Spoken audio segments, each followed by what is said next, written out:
అదేవిధంగా మరి బీసీల కోసం నేను పోరాటం చేస్తుంటే అట్లెట్లా మాట్లాడుతుంది, ఇట్లెట్లా మాట్లాడుతుంది, పార్టీకి వ్యతిరేకంగా మాట్లాడుతుంది.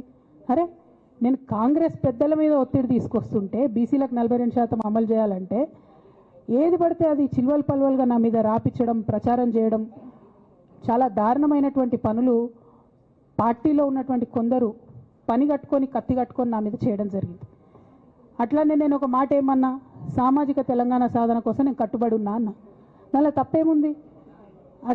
అసలు నాకు జన్మనిచ్చినటువంటి నా తండ్రి, ఈ ప్రాణాన్ని భిక్షగా ఇచ్చినటువంటి నా తండ్రి, ఆయన చిటికెన వేలు పట్టుకొని నేను ఓనమాలు నేర్చుకున్న ఉద్యమాలు ఎట్లా చేయాలని, ఆయన చిటికెల వేలు పట్టుకొని ప్రజలంటే ఏంది, ప్రజా సమస్యలు అంటే ఏంది, ఎందుకోసం దాని మీద గలమెత్తాలని చెప్పి నేను నేర్చుకున్నా.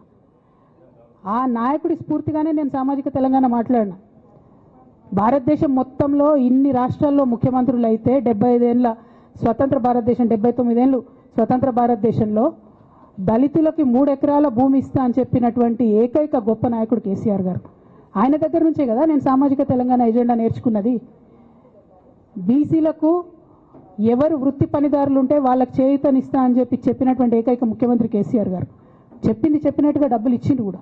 ప్రతి కులాన్ని కాపాడుకునే ప్రయత్నం చేసిండు. అది కాదా సామాజిక తెలంగాణ? నేను మే 1 నాడు లేబర్ డే రోజు మాట్లాడితే దాన్ని చిల్వల్ పలువలు చేసి సామాజిక తెలంగాణ పేరుతోని కవిత పార్టీ పెడుతుందని చెప్పి నేను నిన్న చెప్పిన 2 పేర్లు పని కట్టుకొని నా మీద దుష్ప్రచారం చేసిండ్రు. నేనేమైనా తప్పు మాట్లాడినా? బీఆర్ఎస్ పార్టీ వ్యతిరేకమా సామాజిక తెలంగాణ నినాదానికి? బీఆర్ఎస్ పార్టీకి సామాజిక తెలంగాణ అవసరం లేదా? భౌగోళిక తెలంగాణ వస్తే సరిపోతుందా?